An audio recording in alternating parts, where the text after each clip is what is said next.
या राजकीय घडामोडींच्या दरम्यान पुढची महत्त्वाची घटना ही नाशिकमध्ये घडली आणि त्या निमित्तानं आधी आपण पाहणार आहोत की असे कोणते तीन चेहरे आहेत ज्यामुळे नाशिक भाजपामध्ये या नव्या नेत्यांच्या आगमनामुळे मोठ्या प्रमाणात असंतोष निर्माण झालेला आहे।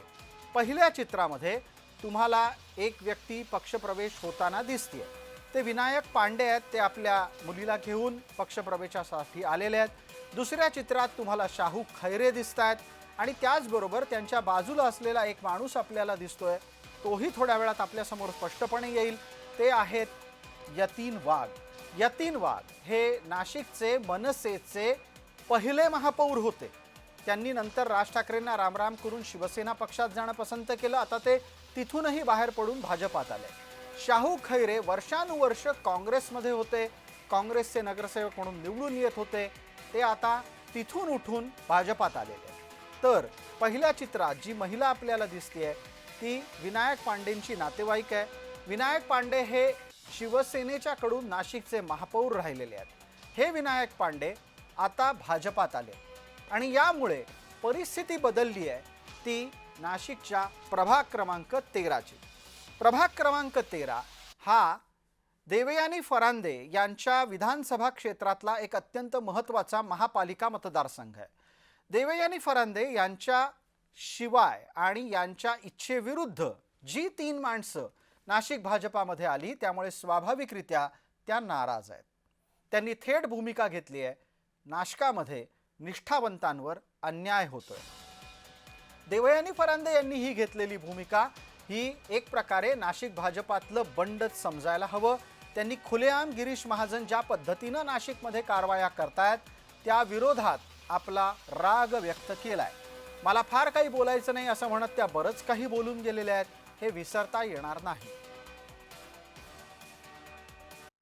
त्या ठिकाणी एक अतिशय सक्षम उमेदवार बबलू शेलार यांचा प्रवेश झालेला होता आणि आमचे उर्वरित जे सर्व उमेदवार होते आणि त्यांना घेऊन पक्षाच्या कार्यकर्त्यांना घेऊन शेलार आणि पक्षाचे 3 असं जर पॅनल केलं गेलं असतं तर ते 100% निवडले जाणार होतं असं लोकप्रतिनिधी या नात्याने माझं मत होतं।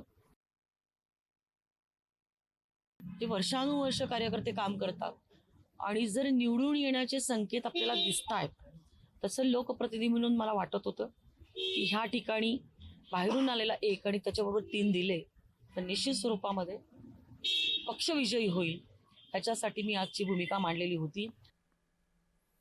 देवयानी फरांदे केवळ इतकंच बोलून थांबल्या नाहीत तर त्यांनी सार्वजनिकरित्या हे वाक्य सुद्धा वापरलं की जे घडलंय ते त्यांना आवडलेलं नाहीये।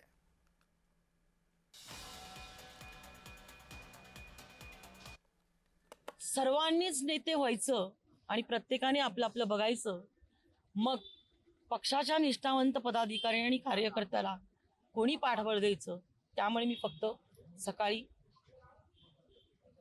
पक्षाला पोस्ट टाकली, म्हणजे याच्यावरती सोशल मीडियावरती पोस्ट टाकली होती, एवढाच विषय आहे। गहिवरून येण्याचं कारण महत्वाचं म्हणजे मी एक अतिशय सामान्य कार्यकर्ती आहे आणि माझ्या डोळ्यासमोर जर कार्यकर्त्यांना बळी दिला जात असेल तर हे काही बरोबर मला वाटलं नाही। जे आज पक्षामध्ये आलेले आहेत, पक्षाची वरिष्ठ पदाधिकारी म्हणून मी त्यांचं स्वागत करते, पण आज जे काही घडलं ते मला काही आवडलेलं नाहीये। या दरम्यान नाशिकामध्ये एक अत्यंत महत्त्वाची घडामोड घडली आणि ती होती जे काल मनसेमध्ये होते त्यांनी आज राज ठाकरेंना रामराम केला। गिरीश महाजन यांच्या उपस्थितीमध्ये आणखी एक व्यक्ती ही नाशिकच्या भारतीय जनता पार्टीमध्ये प्रवेशकर्ती झाली। मात्र ज्या पद्धतीनं नाशिकमध्ये सगळं घडलं ते पाहता गिरीश महाजन यांना विरोध करण्यासाठी नाशिकचे निष्ठावंत सुद्धा भाजपेही एकवटले। त्यांनी गिरीश महाजनांना घेराव घातला आणि त्याच निमित्तानं सवाल विचारला की नाशिकमध्ये निष्ठावंतांनी फक्त सतरंजा उचलायच्या का? कार्यकर्त्यांचा विरोध असताना सुद्धा नाशकात पक्षप्रवेश झाला हे इथे आपल्याला लक्षात येत असेल. आपल्याला एका बाजूला पक्षप्रवेशाची दृश्य दिसत आहेत, तर दुसऱ्या बाजूला आपण कार्यकर्त्यांचा होणारा विरोध पाहतो आहोत.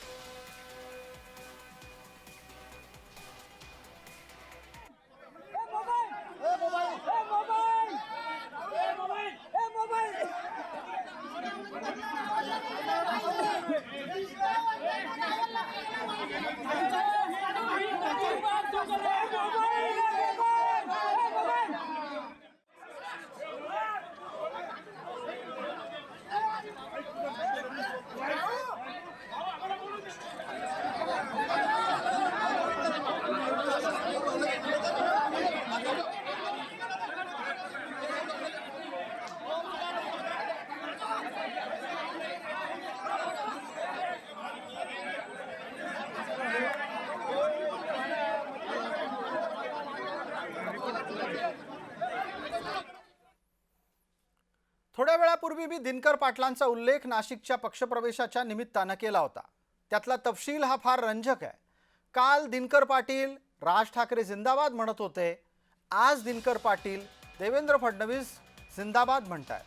ठाकरेंच्या युतीनंतर याच ठाकरेंच्या पक्षातली लोक पळून जायला लागली आहेत. बुधवार आणि गुरुवार हे 2 दिवस दिनकर पाटलांच्या आयुष्यातले महत्त्वाचे दिवस ठरले, कारण राज ठाकरे आणि उद्धव ठाकरे सोबत आल्यानंतर नाशकात आपलं राजकारण गडबडू शकतं हे दिनकर पाटलांना लक्षात आलं. आणि या दिनकर पाटलांनी जे एकेकाळी नाशिकच्या महानगरपालिकेत तिजोरी सांभाळायचे म्हणजे स्थायी समिती प्रमुख होते, त्यांनी भाजपात जाणं पसंत केलं.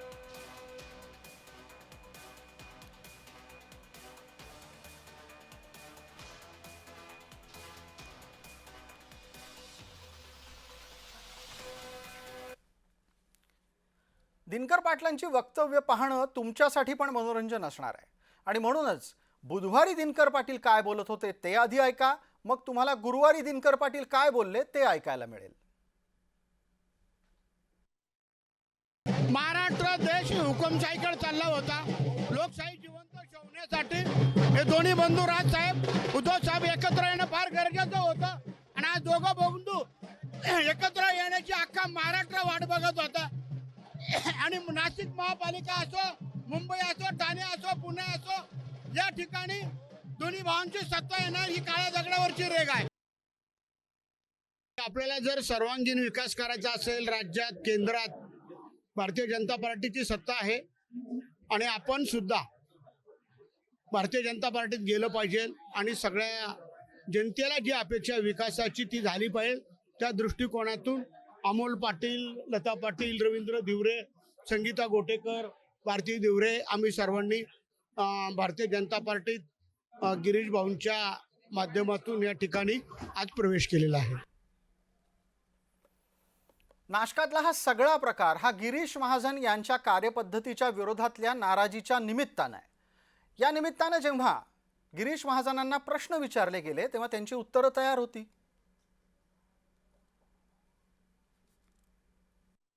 कार्यकर्त्यांच्या विरोधात एक वस्तुस्थिती आहे. पण आता निवडणुका समोर आहेत.